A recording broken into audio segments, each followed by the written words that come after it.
ಓಂ ಶಾಂತಿ. ಸಾಕಾರ ಮುರಳಿ. ಇಂದಿನ ಡೇಟ್ ಆಗಿದೆ 10/1/26. मीठे बच्चे, तुम्हारी याद की यात्रा बिल्कुल ही गुप्त है. तुम बच्चे अभी मुक्तिधाम में जाने की यात्रा कर रहे हो. ತಂದೆ ತಿಳಿಸ್ತಾರೆ, ಮಧುರಾದ ಮಕ್ಕಳೇ, ಇವಾಗ ನಿಮ್ಮದು ನೆನಪಿನ ಯಾತ್ರೆ ಬಹಳ ಗುಪ್ತ ಆಗಿದೆ. ತಾವು ಮಕ್ಕಳು ಈಗ ಮುಕ್ತಿಧಾಮಕ್ಕೆ ಹೋಗುವ ಯಾತ್ರೆಯನ್ನ ಮಾಡ್ತಾ ಇದ್ದೀರಾ. ಇಂದಿನ ಪ್ರಶ್ನೆ, ಸ್ಥೂल वतनवासी से सूक्ष्म वतनवासी फरिश्ता बनने का पुरुषार्थ क्या है? ಸ್ಥೂಲ ವತನವಾಸಿ ಇಂದ ಸೂಕ್ಷ್ಮ ವತನವಾಸಿ ಫರಿಷ್ಠ ಆಗುವ ಪುರುಷಾರ್ಥ ಏನಿರ್ಬೋದು? ಉತ್ತರ, सूक्ष्म वतनवासी फरिश्ता बनना है तो रूहानी सर्विस में हड्डी हड्डी स्वाहा करो. ಸೂಕ್ಷ್ಮ ವತನವಾಸಿ ಫರಿಷ್ಠ ಆಗಬೇಕಾದ್ರೆ ಆತ್ಮಿಕ ಸೇವೆಯಲ್ಲಿ ಮೂಳೆ ಮೂಳೆಯನ್ನ ಸ್ವಾಹ ಮಾಡಿ.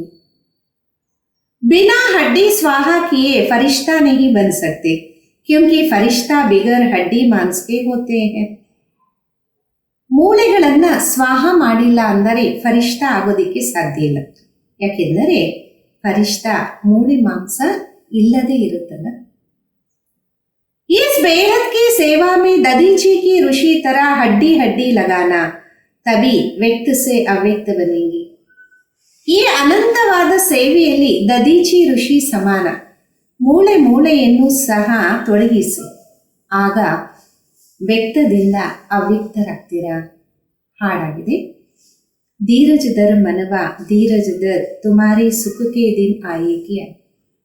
ಧೈರ್ಯವನ್ನ ತಾಳು ಮನಸ್ಸೇ, ಧೈರ್ಯವನ್ನ ತಾಳು, ನಿನ್ನ ಸುಖದ ದಿನಗಳು ಬಂತು ಅಂದ್ರೆ ಬಂತು. ಶಾಂತಿ. बच्चों का इस गीत से इशारा मिलती कि धीरज धरो. बच्चे जानते हम श्रीमत पर पुरुषार्थ कर रहे हैं और जानते हैं हम इस गुप्त योग की यात्रा पर. ಮಕ್ಕಳಿಗೆ ಈ ಹಾಡಿನಿಂದ ಸೈಗೆ ಸಿಗ್ತಿದೆ, ಧೈರ್ಯವನ್ನ ತಾಳಿ. ಮಕ್ಕಳಿಗೆ ಅರಿವಾಗಿದೆ, ನಾವು ಶ್ರೀಮತದಂತೆ ಪುರುಷಾರ್ಥವನ್ನ ಮಾಡಿ ಅರ್ಥ ಮಾಡ್ಕೊಂಡಿದ್ದೀವಿ, ನಾವು ಈಗ ಗುಪ್ತ ನೆನಪಿನ यात्रिಗಳಾಗಿದ್ದೀವಿ. ये यात्रा अपने समय पर पूरा होनी है. मुख्य है ये यात्रा जिसको तुम्हारे सिवाय और कोई भी नहीं जानते. ಈ ಯಾತ್ರೆ ಸಮಯದಲ್ಲಿ ಪೂರ್ತಿ ಆಗಬೇಕಾಗಿದೆ. ಮುಖ್ಯವಾಗಿದ್ದೇ ಯಾತ್ರೆ, ಇದು ತಾವು ಬಿಟ್ಟು ಮತ್ತೆ ಯಾರಿಗೂ ಗೊತ್ತಿಲ್ಲ. यात्रा पर जाना है जरूर और ले जाने वाला पंडा भी चाहिए. इनका नाम ही रखा हुआ है पांडव से. ಯಾತ್ರೆಯಲ್ಲಂತೂ ಹೋಗಬೇಕಾಗಿದೆ, ಕರ್ಕೊಂಡು ಹೋಗೋರು ಪಂಡಿತರು ಬೇಕಲ್ಲ. ಇವರ ಹೆಸರನ್ನ ಇಲ್ಲಾಗಿದೆ ಪಾಂಡವ ಸೈನ್ಯ. आप यात्रा पर है, स्थूल लड़ाई की कोई बात नहीं और एक बात गुप्त है.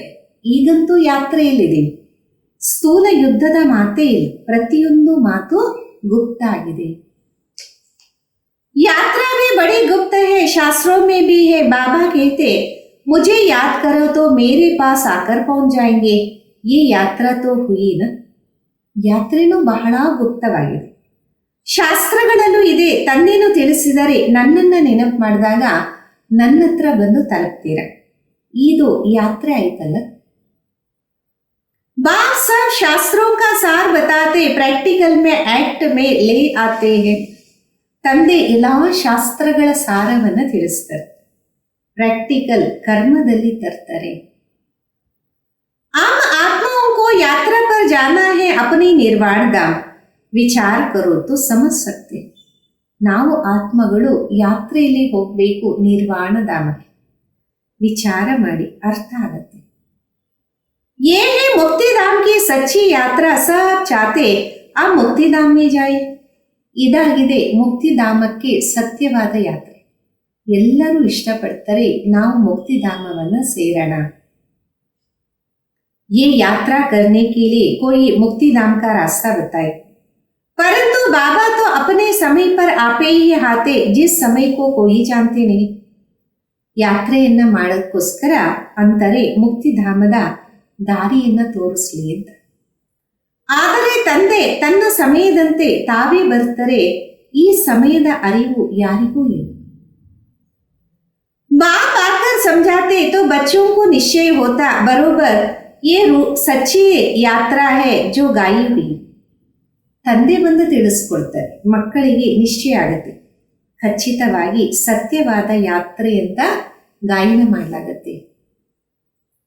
भगवान ने ये यात्रा सिखाई थी मन मनाभो मध्याजी भव, ये अक्षर भी तुम्हारे काम के बहुत है. ಭಗವಂತನೇ ಯಾತ್ರೆಯನ್ನು ಕಲಿಸ್ಕೊಟ್ಟಿದ್ರು.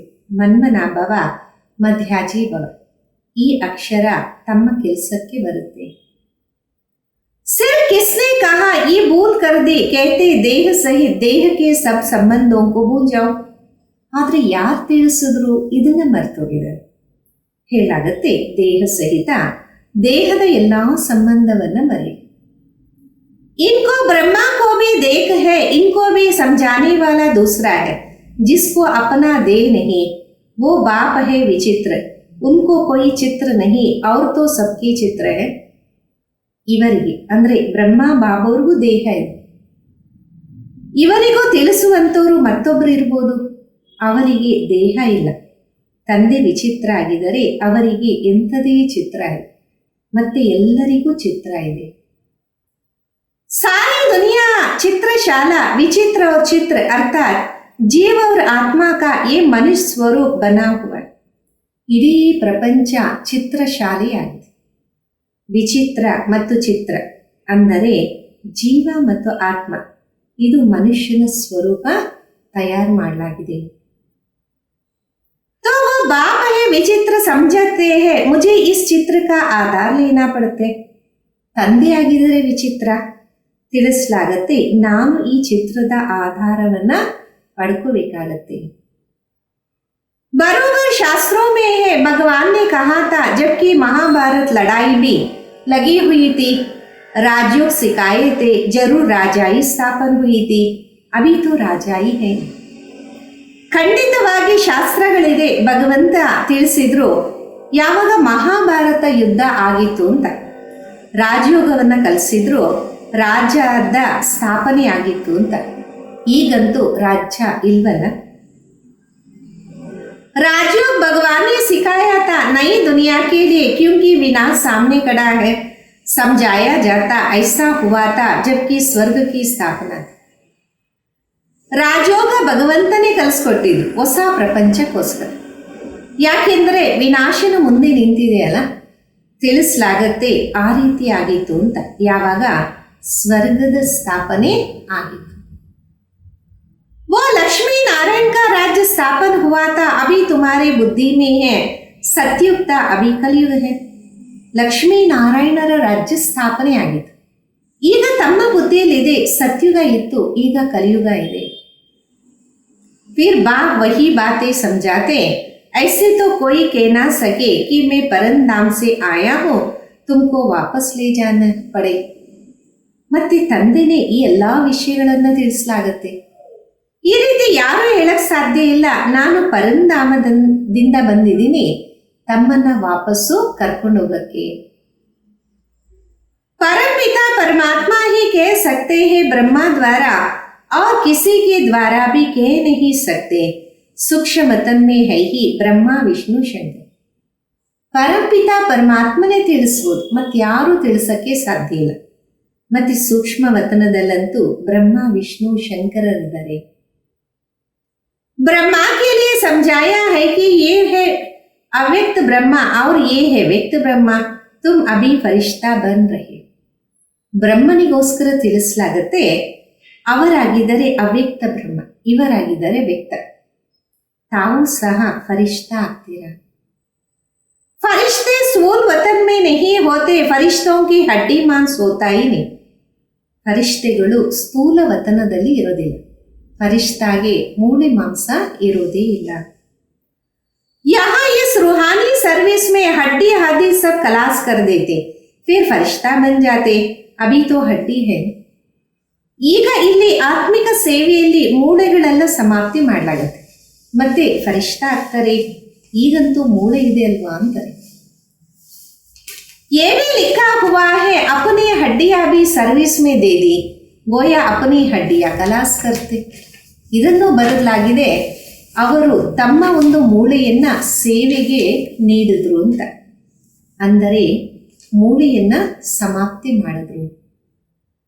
ಸ್ಥೂಲ ವತನ್ ಸೆ ಸೂಕ್ಷ್ಮ ವತನ್ ವಾಸಿ ಬನ್ನ ಯಹ ಹಮ್ ಹಡ್ಡಿ ದೇಕ ಸೂಕ್ಷ್ಮ ಬನ್ ಜಾತೆ.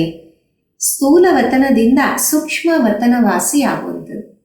ಇಲ್ಲಿ ನಾವು ಮೂಳೆಗಳನ್ನ ನೀಡಿ ಸೂಕ್ಷ್ಮವಾಗ್ತೀವಿ. ಈ ಶರೀರ में सब स्वाहा करना याद में रहते रहते हम फरिश्ता बन जाएंगे. ಈ ಸೇವೆಯಲ್ಲಿ ಎಲ್ಲವನ್ನ ಸಮರ್ಪಣೆ ಮಾಡುವಂಥದ್ದು. ನೆನಪು ಮಾಡ್ತಾ ಮಾಡ್ತಾ ನಾ ಫರಿಶ್ತಾ ಆಗ್ತೀವಿ. ये भी गाया हुआ है मिरुआ मौत मलुक का शिकार. मलुक फरिश्ते को कहा जाता. तुम मनुष्य से फरिश्ता बनते हो.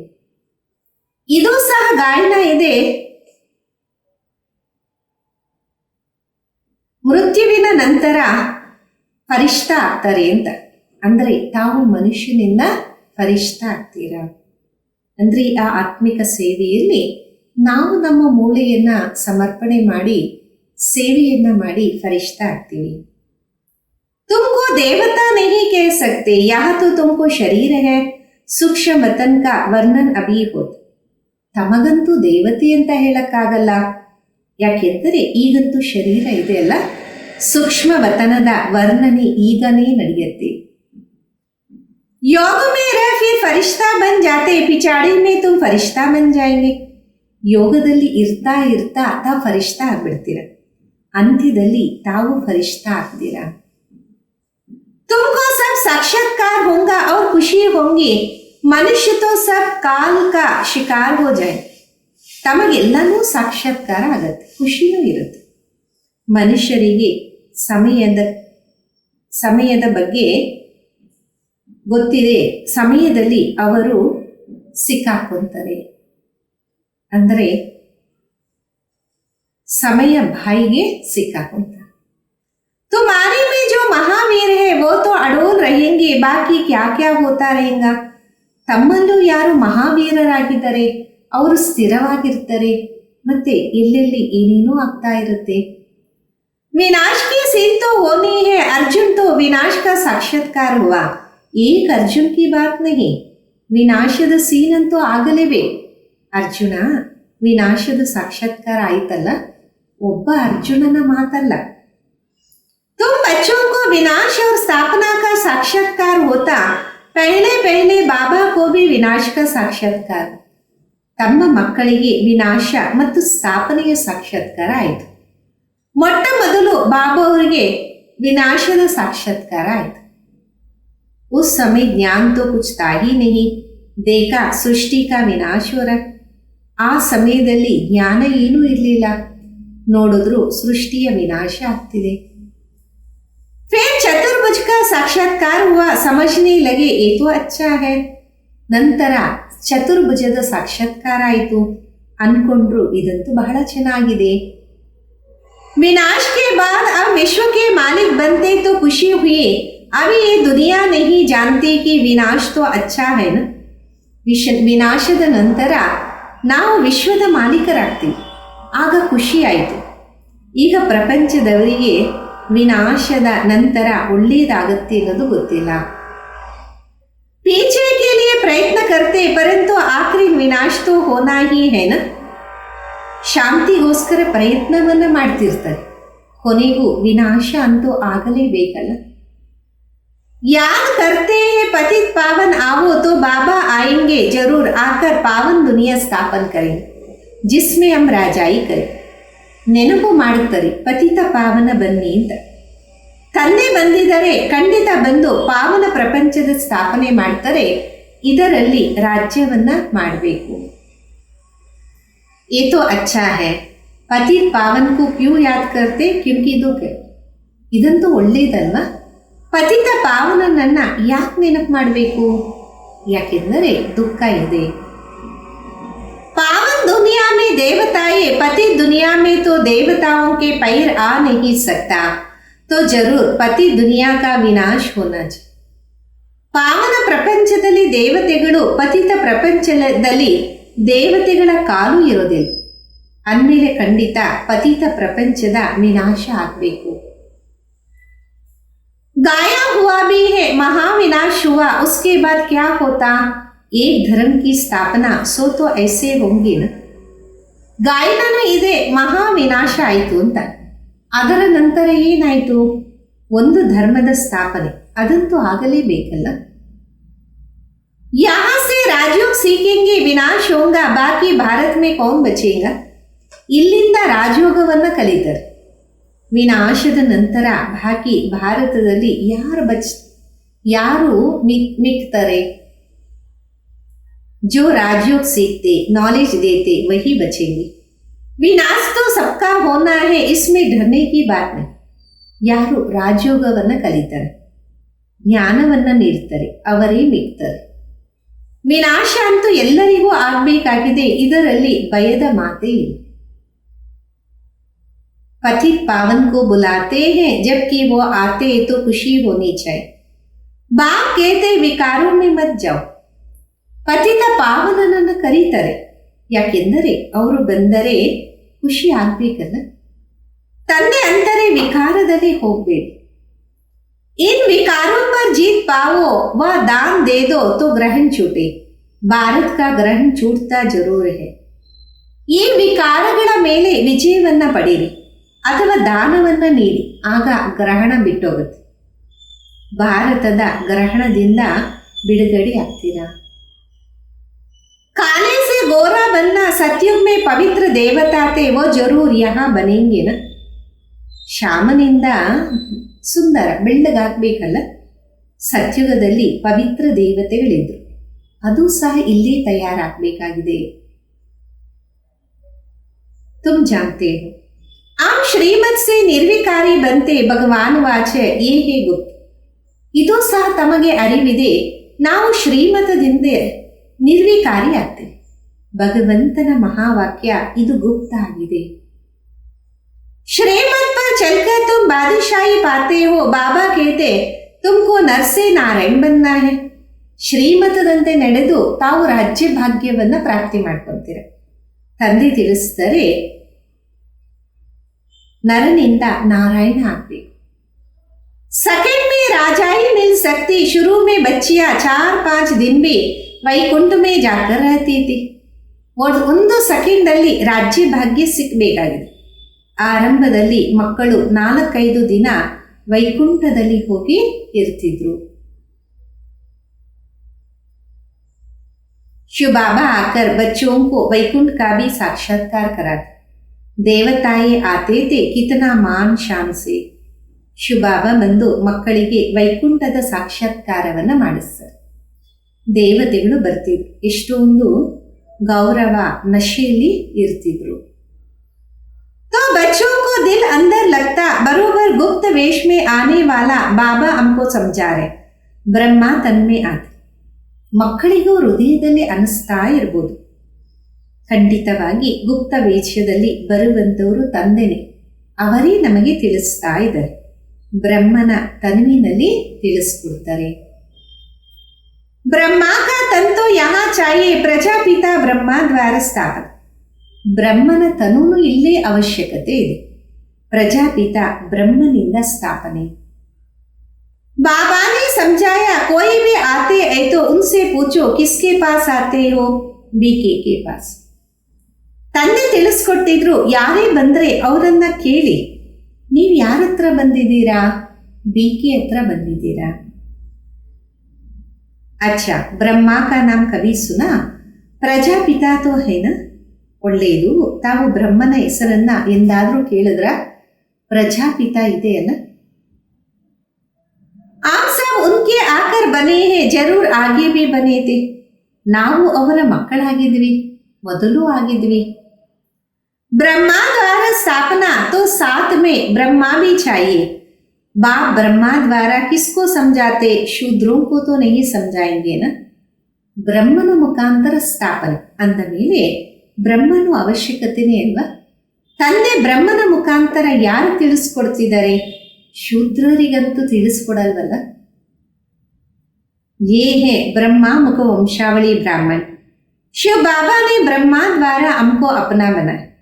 ಇದಾಗಿದೆ ಬ್ರಹ್ಮ ಮುಖ ವಂಶಾವಳಿ ಬ್ರಾಹ್ಮಣರು. ಶಿವಬಾಬಾ ಅವರು ಬ್ರಹ್ಮನ ಮುಖಾಂತರ ನಮ್ಮನ್ನ ತಮ್ಮವರಾಗಿ ಮಾಡಿಕೊಂಡಿದ್ದಾರೆ. ब्रह्म कुमार कुमारियां कितने देर है, कितने सेंटर है, सब में ब्रह्म कुमारियां पढ़ाती. ಬ್ರಹ್ಮ ಕುಮಾರ್ ಕುಮಾರಿ ಎಷ್ಟೊಂದು ಜನ ಇದ್ದಾರೆ, ಎಷ್ಟೊಂದು ಸೆಂಟರ್ಸ್ ಇದೆ, ಎಲ್ಲದರಲ್ಲೂ ಬ್ರಹ್ಮ ಕುಮಾರಿಯರೇ ಓದಿಸ್ತಾರೆ. ಯಹಾ ಹಮ್ಕೋ ದಾದೆ ಕಾ ವರ್ಷಾ ಮಿಲ್ತಾ ಭಗವಾನ್ ವಾಜ್ ತುಮ್ಕೋ ರಾಜಯೋಗ ಸಿಕ್ಕಾತ. ಇಲ್ಲಿ ತಾತನ ಆಸ್ತಿ ಸಿಗತ್ತೆ, ಭಗವಂತನ ಮಹಾವಾಕ್ಯ ನಿಮಗೆ ರಾಜಯೋಗವನ್ನ कलस्कोड्तीनि. वो निराकार होने कारण इनके शरीर का आधार लेकर हमको नॉलेज सुनाते. प्रजापिता के तो सब बच्चे होंगे न. ಅವರು ನಿರಾಕಾರ ಆಗಿರುವ ಕಾರಣ ಈ ದೇಹದ ಆಧಾರವನ್ನು ಪಡೆದು ಜ್ಞಾನವನ್ನು ತಿಳಿಸ್ಕೊಡ್ತಾರೆ. ಪ್ರಜಾಪಿತನಿಗೆ ಇಷ್ಟೊಂದು ಮಕ್ಕಳಿದ್ದೀವಿ. ಆಮೇಲೆ ಪ್ರಜಾಪಿತ ಬ್ರಹ್ಮ ಕುಮಾರ್ ಕುಮಾರಿಯ ಶಿವ ಬಾಬಾ ಹೇ ದಾದಾ, उन्होंने अडाप्ट किया. ನಾವೆಲ್ಲ ಬ್ರಹ್ಮ ಕುಮಾರ್ ಕುಮಾರಿ ಆಗಿದ್ದೀವಿ. ಶಿವ ಬಾಬಾ ನಮ್ಮ ತಾತ ಆಗಿದ್ದಾರೆ, ಅವರು ನಮ್ಮನ್ನ ದತ್ತು ತಗೊಂಡಿದ್ದಾರೆ. तुम जानते हो दादे से पढ़ रहे हैं ब्रह्मा द्वारा, ये लक्ष्मी नारायण दोनों स्वर्ग का मालिक थे ना. ತಮಗೆ ಗೊತ್ತಿದೆ, ತಾತನಿಂದ ನಾವು ಓದ್ತಿದ್ದೀವಿ ಬ್ರಹ್ಮನ ಮುಖಾಂತರ. ಈ ಲಕ್ಷ್ಮೀ ನಾರಾಯಣ ಇಬ್ಬರು ಸ್ವರ್ಗದ ಮಾಲೀಕರಾಗಿದ್ರು. भगवान तो एक ऊंचते ऊंच निराकार है, बच्चों को धारणा बड़ी अच्छी होनी चाहिए. ಭಗವಂತ ಒಬ್ಬರೇ, ಶ್ರೇಷ್ಠಕ್ಕಿಂತ ಶ್ರೇಷ್ಠ ನಿರಾಕಾರ. ಮಕ್ಕಳು ಬಹಳ ಚೆನ್ನಾಗಿ ಧಾರಣೆಯನ್ನ ಮಾಡಬೇಕು. पहले पहले समझाओ, दो बाप है भक्ति मार्ग में, स्वर्ग में एक बाप, पारलौकिक बाप द्वारा बादशाही मिल गई, फिर याद क्यों करेंगे. ಮೊಟ್ಟ ಮೊದಲು ಇದನ್ನ ತಿಳಿಸ್ಕೊಡಿ, ಇಬ್ಬರು ತಂದೆ ಭಕ್ತಿ ಮಾರ್ಗದಲ್ಲಿ ಇರ್ತಾರೆ, ಸ್ವರ್ಗದಲ್ಲಿ ಒಬ್ಬ ತಂದೆನೇ ಇರ್ತಾರೆ. ಪಾರಲೌಕಿಕ ತಂದೆ ಮುಖಾಂತರ ರಾಜ್ಯ ಭಾಗ್ಯ ಸಿಗತ್ತೆ, ನಂತರ ನೆನಪು ಯಾಕೆ ಮಾಡಬೇಕು. ದುಃಖ ಹೈ ಹಿ ನಹಿ ಜೋ ಯಾದ್ ಕರ್ನಾ ಪಡೆ. ಗಾತೆ ಹೇ ದುಃಖ ಹರ್ತಾ ಸುಖ ಕರ್ತಾ, ಯೇ ಅಭಿ ಕಿ ಬಾತ್ ಹೈ ನ. ದುಃಖನೇ ಇಲ್ಲ ಅಂದಮೇಲೆ ಯಾಕೆ ನೆನಪು ಮಾಡಬೇಕಾಗತ್ತೆ. ಗಾಯನನು ಇದೆ, ದುಃಖ ಹರ್ತ ಸುಖ ಕರ್ತ, ಇದೆಲ್ಲ ಇವಾಗಿನ ಮಾತಾಗಿದೆ. ಜೋ ಫಾಸ್ಟ್ ಹೋ ಜಾತಾ ಉಸ್ಕಾ ಗಾಯನ ಹೋತಾ, ಮಹಿಮಾ ಹೇ ಏಕೆ. ಏನು ನಡೆದೋಗತ್ತೆ ಅದರ ಗಾಯನ ಇದೆ, ಮಹಿಮೆಯಂತೂ ಒಬ್ಬರದೇ ಆಗಿದೆ. ವ ಏಕ್ ಬಾಬಾ ಹಿ ಆಕರ್ ಪತಿತೋಂ ಕೋ ಪಾವನ್ ಬನಾತೆ, ಮನುಷ್ಯ ತೋಡೆ ಹಿ ಸಮಜ್ತೆ. ಆ ಒಬ್ಬನೇ ತಂದೆ ಬಂದು ಪತಿತರನ್ನ ಪಾವನ ಮಾಡ್ತಾರೆ, ಮನುಷ್ಯರಿಗೆ ಏನು ಅರ್ಥ ಆಗತ್ತೆ. वो तो फास्ट की कथा बैठ लिखते हैं, तुम भी समझते हो, बरोबर बाबा ने राजयोग सिखाया जिससे बादशाही मिलती. ಅವರು ಆಗೋಗಿರುವಂತಹ ಭೂತಕಾಲದ ಕಥೆಗಳನ್ನು ಕುತ್ಕೊಂಡು ಬರೀತಾರೆ. ಈಗ ನಿಮ್ಗೆ ಅರ್ಥ ಆಗಿದೆ, ಖಂಡಿತ ಬಾಬಾ ರಾಜಯೋಗವನ್ನ ಕಲಿಸ್ಕೊಡ್ತಿದ್ದಾರೆ, ಇದರಿಂದ ರಾಜ್ಯ ಭಾಗ್ಯ ಸಿಗತ್ತೆ. 84 का चक्कर लगाया, अभी हम पढ़ रहे हैं, फिर 21 जन्म राज्य करे. 84 ಜನ್ಮದ ಚಕ್ರವನ್ನ ಸುತ್ತಿದ್ವಿ, ಈಗ ಮತ್ತೆ ನಾವು ಓದ್ತಾ ಇದ್ದೀವಿ, ನಂತರ 21 ಜನ್ಮ ರಾಜ್ಯವನ್ನ ಮಾಡ್ತೀವಿ. ऐसा देवता बनेंगे, ऐसे कल्प पहले बने थे, समझते हो हमने पूरा 84 जन्मों का चक्कर लगा. ಈ ರೀತಿ ದೇವತೆ ಆಗ್ತೀವಿ, ಕಲ್ಪದ ಹಿಂದೆ ಯಾವ ರೀತಿ ಆಗಿದ್ವೋ ಆ ರೀತಿ ಅನ್ಕೊಂತಾರೆ. ನಾವೇ ಪೂರ್ತಿ 84 ಜನ್ಮದ ಚಕ್ರವನ್ನ ಸುತ್ತಿದೀವಿ. ಆಫೆ ಸತ್ಯ त्रेता में जाएंगे, तब तो बाबा पूछते आगे कितने बार मिले हो. ये प्रैक्टिकल बात है ना.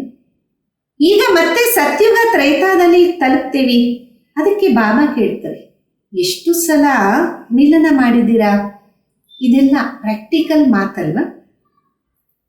नया भी कोई सुने तो समझेंगे, 84 का चक्र तो जरूर है, जो पहले वाले होंगे उनका ही चक्र पूरा हुआ. ಹೊಸಬ್ರು ಯಾರಾದ್ರೂ ಕೇಳಿದ್ರೆ ಅನ್ಕೊಂತಾರೆ 84 ಜನ್ಮದ ಚಕ್ರ ಅಂತೂ ಖಂಡಿತ. ಯಾರು ಮೊದಲು ಬಂದಿರ್ತಾರೆ ಅವರೇ ಚಕ್ರವನ್ನ ಪೂರ್ತಿ ಮಾಡ್ತಾರೆ.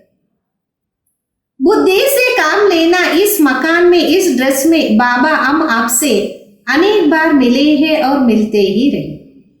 ಬುದ್ಧಿಯಿಂದ ಕೆಲಸ ತಗೊಳ್ಳಿ. ಇದೇ ಮನೆಯಲ್ಲಿ, ಇದೇ ವಸ್ತ್ರದಲ್ಲಿ ಬಾಬಾ, ನಾವು ಎಷ್ಟೋ ಸಲ ತಮ್ಮನ್ನ ಮಿಲನ ಮಾಡಿದ್ವಿ, ಮಾಡ್ತಿದ್ದೀವಿ, ಮುಂದೇನೂ ಮಾಡ್ತೀವಿ. पतित से पावन, पावन से पतित होते ही आए, कोई चीज सदै नई ना रहे, ये हो नहीं सकता. ಪತಿತರಿಂದ ಪಾವನ, ಪಾವನರಿಂದ ಪತಿತ ಆಗ್ತಾ ಇರುತ್ತೆ. ಯಾವುದೇ ವಸ್ತು ಸದಾ ಹೊಸದಾಗಿರ್ಲಿ, ಇದಂತೂ ಇರೋದಕ್ಕೆ ಸಾಧ್ಯ ಇಲ್ಲ. ಪುರಾಣಿ ಜರೂರ್ ಬಂದಿ, ಹರ್ ಚೀಜ್ ಸತೋ ರಜೋ ತಮೋ ಮೇ ಆತಿ. ಹಳೆಯದಂತೂ ಖಂಡಿತ ಆಗಲೇಬೇಕು. ಪ್ರತಿಯೊಂದು ವಸ್ತು ಸತೋ ರಜೋ ತಮೋದಲ್ಲಿ ಬರಲೇಬೇಕಾಗಿದೆ. अभी तुम बच्चे जानते हो, नई दुनिया आ रही है, उसको स्वर्ग कहा जाता, ये है नरक, वो है पावन. ಈಗ ಮಕ್ಕಳಿಗೆ ಅರ್ಥ ಆಗಿದೆ, ಹೊಸ ಪ್ರಪಂಚ ಬರ್ತಾ ಇದೆ, ಅದಕ್ಕೆ ನಾವು ಸ್ವರ್ಗ ಅಂತೇವೆ. ಇದು ನರಕ ಆಗಿದೆ, ಅದಾಗಿದೆ ಪಾವನ ಪ್ರಪಂಚ.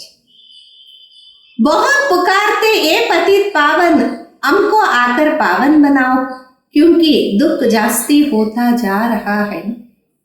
ಬಹಳಷ್ಟು ಜನ ಕೂಗ್ತಿರ್ತಾರೆ, ಏ ಪತಿತ ಪಾವನ ಬನ್ನಿ, ಬಂದು ನಮ್ಮನ್ನ ಪಾವನ ಮಾಡಿ. ಯಾಕೆಂದರೆ ದುಃಖನು ಜಾಸ್ತಿ ಆಗ್ತಾ ಹೋಗುತ್ತೆ.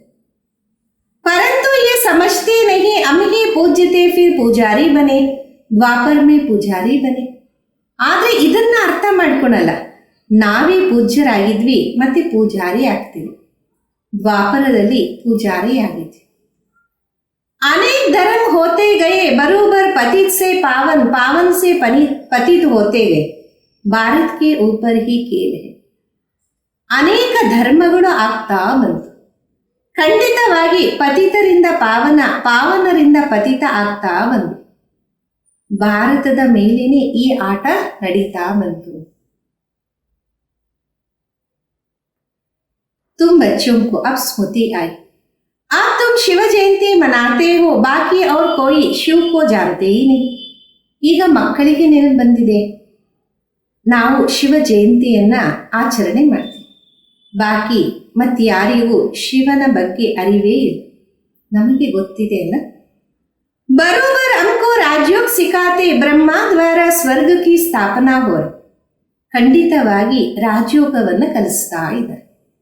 ಬ್ರಹ್ಮನ ಮುಖಾಂತರ ಸ್ವರ್ಗದ ಸ್ಥಾಪನೆ ಆಗ್ತಾ ಇದೆ. जरूर जो योग सिखाएंगे, स्थापना करेंगे, वही फिर राज्य भाग्य पाएंगे. हम कहते हैं बरोबर, हम कलप कलप बाप से ये राजयोग से. ಖಂಡಿತವಾಗಿ ಯೋಗವನ್ನ ಯಾರು ಕಲಿಸ್ಕೊಡ್ತಾರೆ, ಸ್ಥಾಪನೆಯನ್ನ ಮಾಡ್ತಾರೆ, ಅವರೇ ನಂತರ ರಾಜ್ಯ ಭಾಗ್ಯವನ್ನ ಪಡಿತಾರೆ. ನಾವೇ ಅಂತೀವಿ, ಖಂಡಿತ ನಾವು ಕಲ್ಪ ಕಲ್ಪ ತಂದೆಯಿಂದ ರಾಜಯೋಗವನ್ನ ಕಲಿತೀವಿ.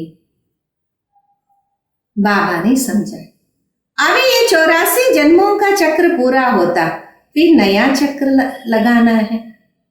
ತಂದೆ ತಿಳಿಸ್ಕೊಟ್ಟಿದ್ರು, ಈಗ ಈ 84 ಜನ್ಮದ ಚಕ್ರ ಪೂರ್ತಿ ಆಯ್ತು, ಮತ್ತೆ ಹೊಸ ಚಕ್ರವನ್ನ ಸುತ್ತಬೇಕಾಗಿದೆ. चक्र को तो जानना चाहिए, बल ये चित्र ना हो तो भी तुम समझा सकते हो. ಚಕ್ರವನ್ನ ಅರ್ಥ ಮಾಡ್ಕೋಬೇಕಲ್ಲ, ಬಲೆ ಈ ಚಿತ್ರಗಳಿಲ್ಲ ಅಂದ್ರೂ ತಾವು ತಿಳಿಸ್ಕೊಡ್ಬಹುದಾಗಿದೆ. ये तो बिल्कुल सहज बात है, बरोबर 12 स्वर्ग था, अब नरक है. ಇದಂತೂ ಬಿಲ್ಕುಲ್ ಸಹಜ ಮಾತಾಗಿದೆ. ಖಂಡಿತವಾಗಿ ಭಾರತ ಸ್ವರ್ಗ ಆಗಿತ್ತು, ಈಗ ನರಕ ಆಗಿದೆ. सिर्फ वो लोग समझते कलयुग अर्जुन बच्चा है, तुम कहते हो ये तो कलयुग का अंत है. ಜನ ಅನ್ಕೊಂತಾರೆ ಕಲಿಯುಗ ಇನ್ನೂ ಸಣ್ಣ ಮಗುವಾಗಿದೆ, ತಾವಂತೀರ ಕಲಿಯುಗದ ಅಂತ್ಯ ಆಗಿದೆ. चक्कर पूरा होता, बाबा समझाते मैं आता हूँ पति दुनिया को पावन बन. ಚಕ್ರ ಪೂರ್ತಿ ಆಗ್ತಾ ಇದೆ, ತಂದೆ ತಿಳಿಸ್ಕೊಡ್ತಾರೆ, ನಾನು ಬರ್ತೀನಿ ಪತಿತ ಪ್ರಪಂಚವನ್ನ ಪಾವನ ಮಾಡಕ್ಕೋಸ್ಕರ.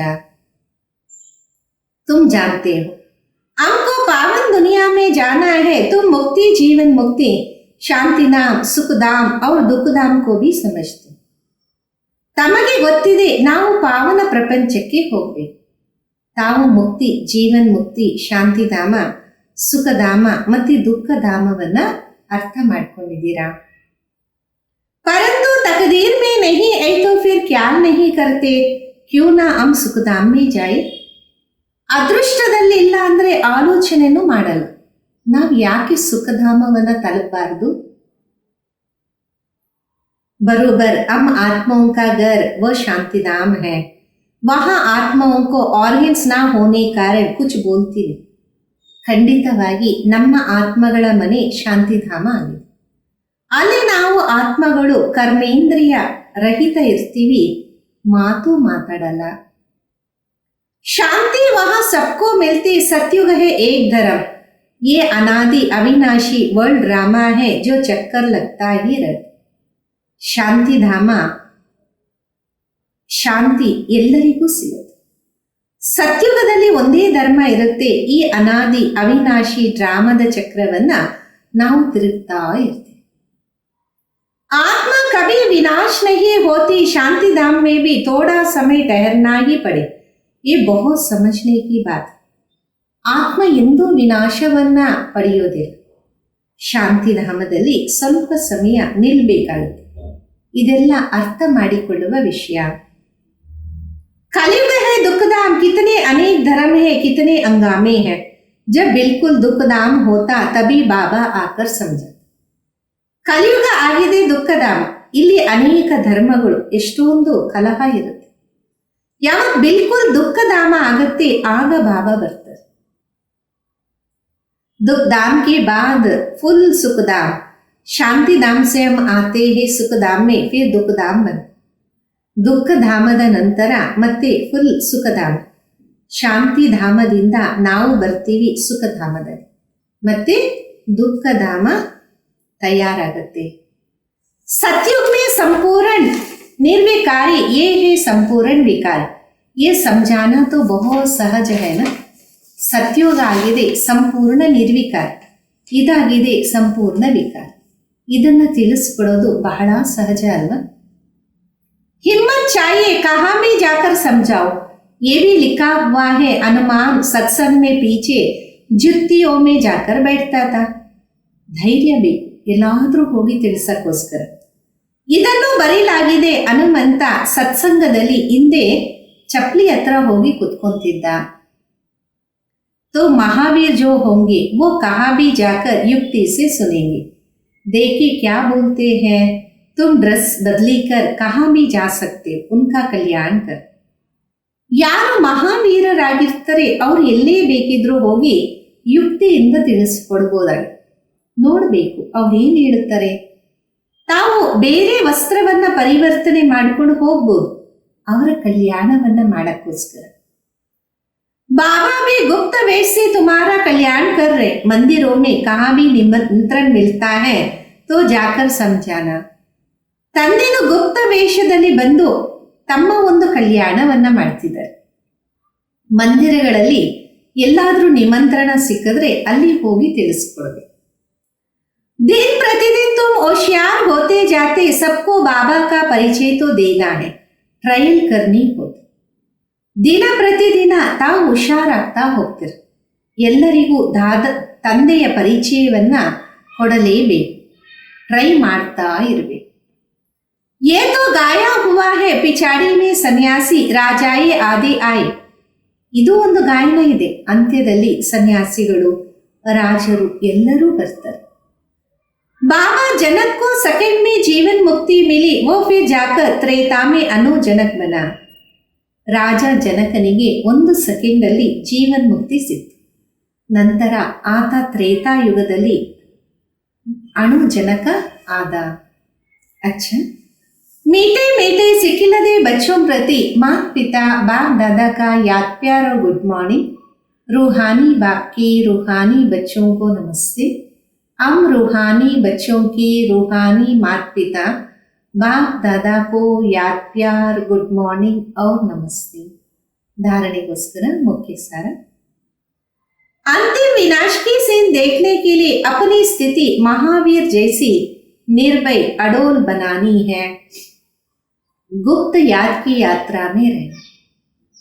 ಅಂತಿಮ ವಿನಾಶದ ದೃಶ್ಯವನ್ನ ನೋಡಕ್ಕೋಸ್ಕರ ತಮ್ಮ ಒಂದು ಸ್ಥಿತಿಯನ್ನ ಮಹಾವೀರರಾಗಿ ಯಾವ ರೀತಿ ನಿರ್ಭಯ ಅಡೋಲವಾಗಿ ತಯಾರು ಮಾಡ್ಕೋಬೇಕು. ಗುಪ್ತ ನೆನಪಿನ ಯಾತ್ರೆಯಲ್ಲೇ ಇರಬೇಕಾಗಿದೆ. ಎರಡನೇದು, ಅವ್ಯಕ್ತ वतनवासी फरिश्ता बनने के लिए बेहद सेवा में ददीची ऋषि की तरह अपनी हड्डी हड्डी स्वाहा करनी है. ಅವ್ಯಕ್ತ ವತನವಾಸಿ ಫರಿಷ್ಠ ಆಗಕ್ಕೋಸ್ಕರ ಅನಂತವಾದ ಸೇವೆಯಲ್ಲಿ ದದೀಚಿ ಋಷಿ ಸಮಾನ ತಮ್ಮ ಮೂಳೆಯನ್ನು ಸ್ವಾಹ ಮಾಡಬೇಕು. ವರದಾನ, पहले श्रीमत पर विशेष अटेंशन दे, फाउंडेशन को मजबूत बनाने वाले सहज योगी भव. ಮೊಟ್ಟ ಮೊದಲ ಶ್ರೀಮತದಂತೆ ಅದರ ವಿಶೇಷ ಅಟೆನ್ಷನ್ ಅನ್ನು ನೀಡ್ತಾ ಫೌಂಡೇಶನ್ನ ಗಟ್ಟಿಯಾಗಿ ಮಾಡಿಕೊಳ್ಳುವಂಥವರು ಸಹಜ ಯೋಗಿ ಭವ. बाप दादा की नंबर 1 श्रीमत है, अपने को आत्मा समझकर बाबा को याद करो. यदि आत्मा के बजाय अपने को साधारण शरीरधारी समझते हो तो याद टिक नहीं सकती. ಬಾಪ್ ದಾದಾರವರ ನಂಬರ್ 1 ಶ್ರೀಮತ ಆಗಿದೆ, ತಮ್ಮನ್ನ ತಾವು ಆತ್ಮ ಅಂತ ತಿಳಿದು ತಂದೆಯನ್ನ ನೆನಪು ಮಾಡಿ, ಅದರ ಬದಲು ಆತ್ಮದ ಬದಲು ದೇಹ ಅಂತ ತಿಳಿದಾಗ, ಸಾಧಾರಣ ದೇಹಧಾರಿ ಅಂತ ತಿಳ್ಕೊಂಡಾಗ ನೆನಪು ಸ್ಥಿರವಾಗಿ ಇರೋದಿಲ್ಲ. वैसे भी कोई दो चीज को जब जोड़ा जाता है तो पहले समान बनाते, ऐसे ही आत्मा समझकर याद करो तो याद सहज हो जाए. ಯಾವುದಾದರೂ ಎರಡು ವಸ್ತುಗಳನ್ನ ಜೋಡಣೆ ಮಾಡಬೇಕಂದ್ರೆ ಮೊದಲು ಸಮಾನವಾಗಿ ಮಾಡಲಾಗತ್ತೆ. ಅದೇ ರೀತಿ ಆತ್ಮ ಅಂತ ತಿಳಿದು ನೆನಪು ಮಾಡಿದಾಗ ನೆನಪು ಸಹಜ ಆಗತ್ತೆ. ये श्रीमती मुख्य फाउंडेशन है, इस बात पर बार बार अटेंशन दो तो सहज योगी बन जाए. ಶ್ರೀಮತನೇ ಮುಖ್ಯವಾದ ಫೌಂಡೇಶನ್. ಈ ವಿಷಯದ ಬಗ್ಗೆ ಮತ್ತೆ ಮತ್ತೆ ಅಟೆನ್ಷನ್ ಅನ್ನು ನೀಡಬೇಕಾಗಿದೆ, ಆಗ ಸಹಜ ಯೋಗಿ ಆಗ್ತೀವಿ. ಸ್ಲೋಗನ್ ಆಗಿದೆ, कर्म आत्मा का दर्शन कराने वाला दर्पण है, इसलिए कर्म द्वारा शक्ति स्वरूप को प्रत्यक्ष करो. ಕರ್ಮ ಆತ್ಮದ ದರ್ಶನವನ್ನು ಮಾಡಿಸುವಂತಹ ದರ್ಪಣ ಆಗಿದೆ, ಅದಕ್ಕೋಸ್ಕರ ಕರ್ಮದ ಮುಖಾಂತರ ಶಕ್ತಿ ಸ್ವರೂಪವನ್ನ ಪ್ರತ್ಯಕ್ಷ ಮಾಡಿ. ಅವ್ಯಕ್ತ ಇಶಾರೆ, इस अव्यक्त मास में बंधन मुक्त जीवन मुक्त ಸ್ಥಿತಿ का ಅನುಭವ. ಈ ಅವ್ಯಕ್ತ ಮಾಸದಲ್ಲಿ ಬಂಧನ್ ಮುಕ್ತರಾಗಿದ್ದು ಜೀವನ್ ಮುಕ್ತಿ ಸ್ಥಿತಿಯ ಅನುಭವವನ್ನು ಮಾಡಿ. ब्राह्मण सो फरिश्ता अर्थात जीवन मुक्त, जीवन बंधन नहीं, ना देह का बंधन, ना देह के संबंध का बंधन, ना देह के पदार्थ का बंधन. ಬ್ರಾಹ್ಮಣರಿಂದ ಪರಿಷ್ಠ ಅಂದರೆ ಜೀವನ್ ಮುಕ್ತರು, ಜೀವನ ಬಂಧನ ಅಲ್ಲ, ದೇಹದ ಬಂಧನೂ ಇಲ್ಲ, ದೇಹದ ಸಂಬಂಧದ ಬಂಧನೂ ಇಲ್ಲ, ದೇಹದ ಪದಾರ್ಥದ ಬಂಧನನೂ ಇಲ್ಲ. अगर अपने देह का लगा खत्म किया तो देह के संबंध पदार्थ का बंधन आपे ही खत्म हो जाएगा. ನಿಮ್ಮ ದೇಹದ ಸೆಳೆತದ ಆಸಕ್ತಿಯನ್ನು ಸಮಾಪ್ತಿ ಮಾಡಿದಾಗ ದೇಹದ ಸಂಬಂಧ, ದೇಹದ ಪದಾರ್ಥಗಳ ಬಂಧನ ತನತಾನೇ ಸಮಾಪ್ತಿಯಾಗತ್ತೆ. ऐसे नहीं कोशिश करेंगे, कोशिश शब्द ही सिद्ध करता है कि ಪುರಾಣಿ ದುನಿಯಾ ಕಿ ಕಶಿಶ್ ಹೈ. ಆ ರೀತಿ ಎಲ್ಲ ಪ್ರಯತ್ನ ಮಾಡ್ತೀವಿ, ಪ್ರಯತ್ನ ಅನ್ನುವ ಶಬ್ದನೇ ಸಿದ್ಧ ಮಾಡುತ್ತೆ ಈ ಹಳಿ ಪ್ರಪಂಚದ ಆಕರ್ಷಣೆ ಇದೆ. इसलिए कोशिश ಶಬ್ದ ಸಮಾಪ್ತ ಕರೋ ದೇಹ ಬಾನ್ ಕೋ ಚೋಡ್. ಅದಕ್ಕೋಸ್ಕರ ಪ್ರಯತ್ನ ಅನ್ನುವ ಶಬ್ದವನ್ನ ಸಮಾಪ್ತಿ ಮಾಡಿ ದೇಹ ಬಾನವನ್ನ ಬಿಡಿ. ಓಂ ಶಾಂತಿ.